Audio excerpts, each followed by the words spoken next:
Alright, peace to all my Dragon Nest hunters and grinders. Welcome back to another video.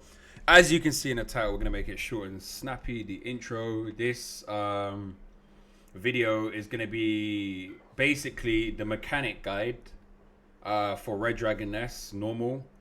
Stage by stage, we're going to start with normal and then go into hardcore. So stage by stage, we're going to be watching a run that I recorded, one of the last runs I've done with the team. I'm going to be doing the first monster, speaking about the mechanics. It's going to be like a watch party style. I'm going to pause the video. I'm going to speak. It is going to be from a Guardian's POV, but I'll also explain what some of the other people in the run is doing as well. To the best of my capabilities, I may miss something. And for those of you that are experienced, if I do miss something, put it down in the comment section below. But I'm going to try and cover as much as I can as possible. So let's get it. Let's minimize. All right. So, as I said, it's going to be a watch party style. So, this is the run. I need to go full screen. I'm going to go full screen. I've done the sound check. So, we're going to go right into it, man. Let's get it. So, this is the first boss. You're going to see my picture rather than seeing the my picture behind this picture. If that makes sense. All right.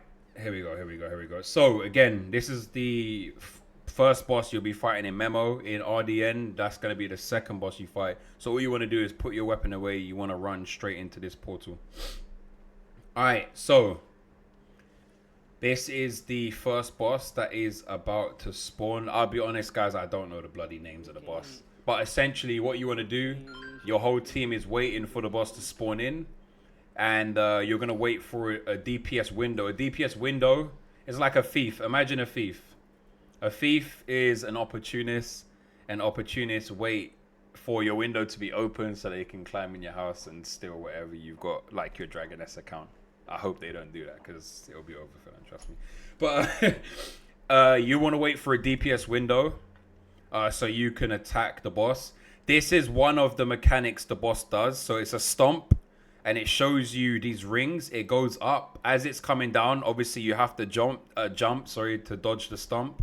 It's going to have two exclamation marks, and it's going to have a ring coming down from the inside. When you see the exclamation mark and the ring coming down from the inside, that's when you want to jump. If you get hit by this skill, it's going to stack on this bar right here. So where you see my cursor, it's going to stack on this bar every time someone gets hit. Bang, bang. So if two people hit, it's going to class as 2 hits. If this bar goes all the way to the end, it's going to be a full party wipe. In RDN, this is the revives, yeah? At the top where my cursor is. You only have one free revive, one for free. It will give everyone one chance to revive for free. And then you get one revive with your Apple of Life. Once you've used 2 revives, party's done. Or you're done. You can't revive anymore. And obviously, one less player equals less buffs, less debuffs, less DPS, or less tanking, etc., less heals, depending on who dies.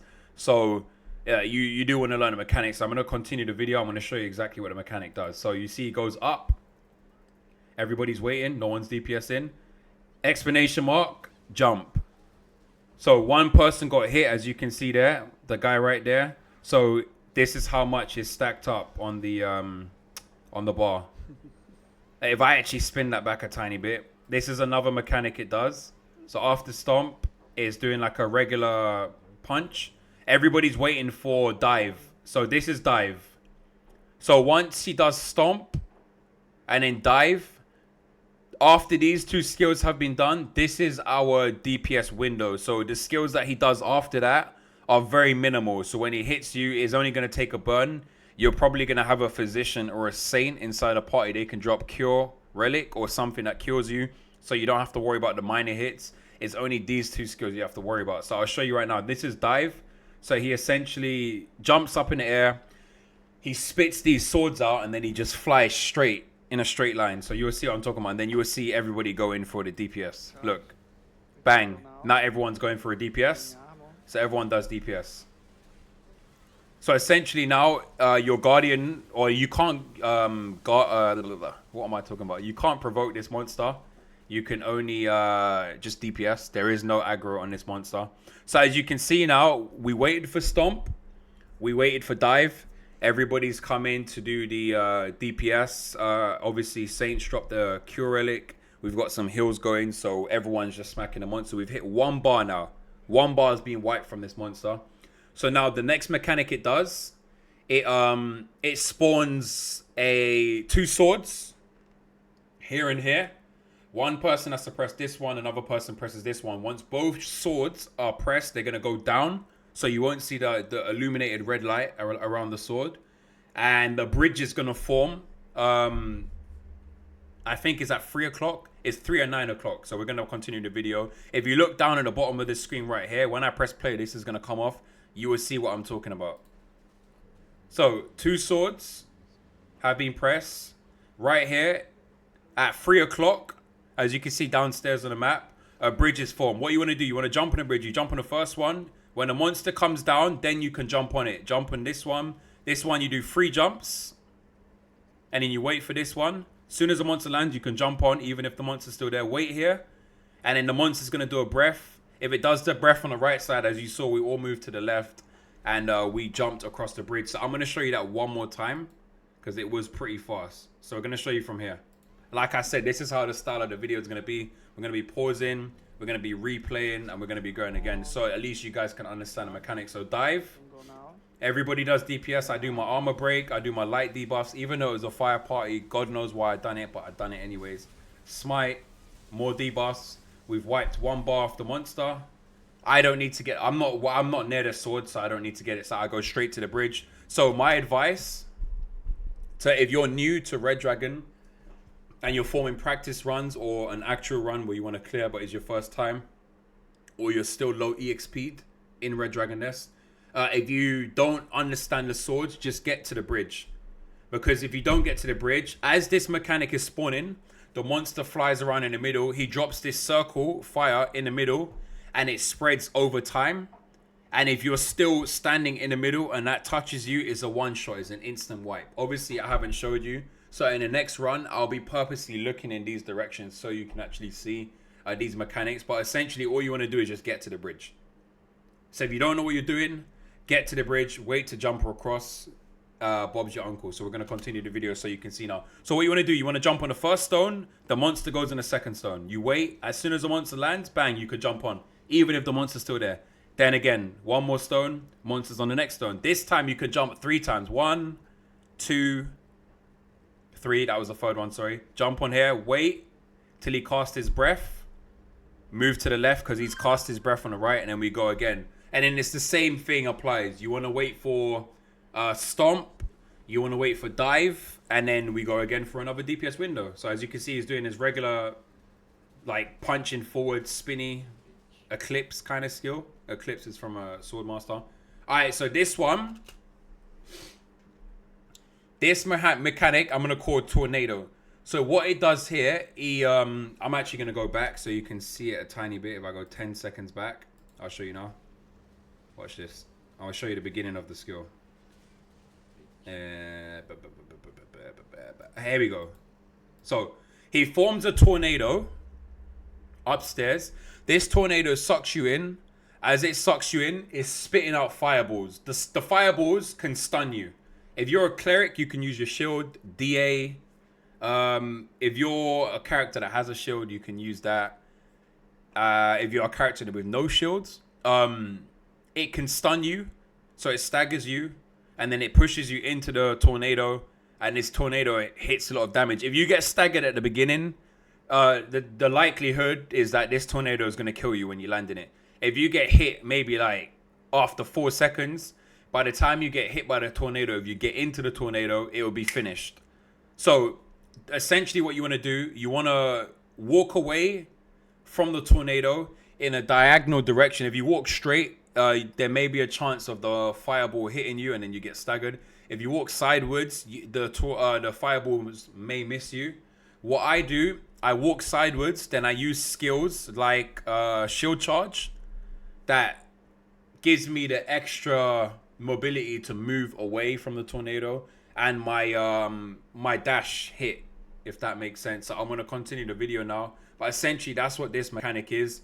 You do want to pay attention to this mechanic. This is not a mechanic where you want to finish your skill. You want to cancel your skill with a tumble, and you want to start moving in the opposite direction. Obviously, I'm over here. Everybody else is by the Guardian because the Guardian drops his Cure Relic And obviously you've got a speed buff as well. So I'll continue the video.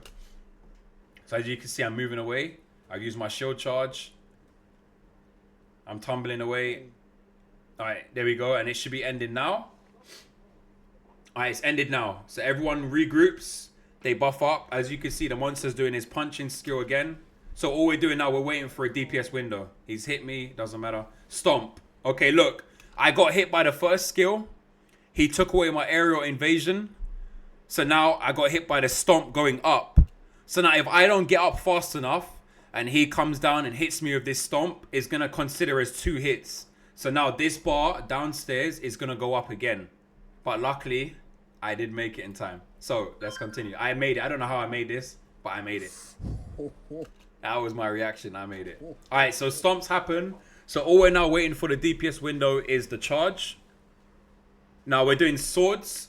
So every time you get to 1 bar, so like if you complete a whole bar of damage, it does what we call a bar mechanic. So the bar mechanic on this boss, the Barbatos, is the bridge. So now as you can see here, I'm trying to go and press that. He's gone to press the sword. The other sword's pressed over there. If I actually go back 10 seconds, you can actually see the fire being formed in the middle actually. So I'll show you that quickly. There you go. So he's going in the middle.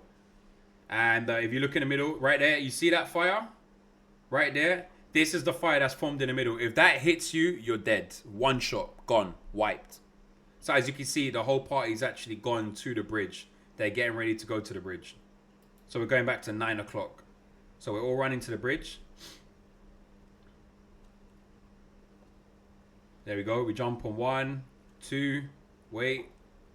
Jump again. 2, 3, wait. Stomping, charge.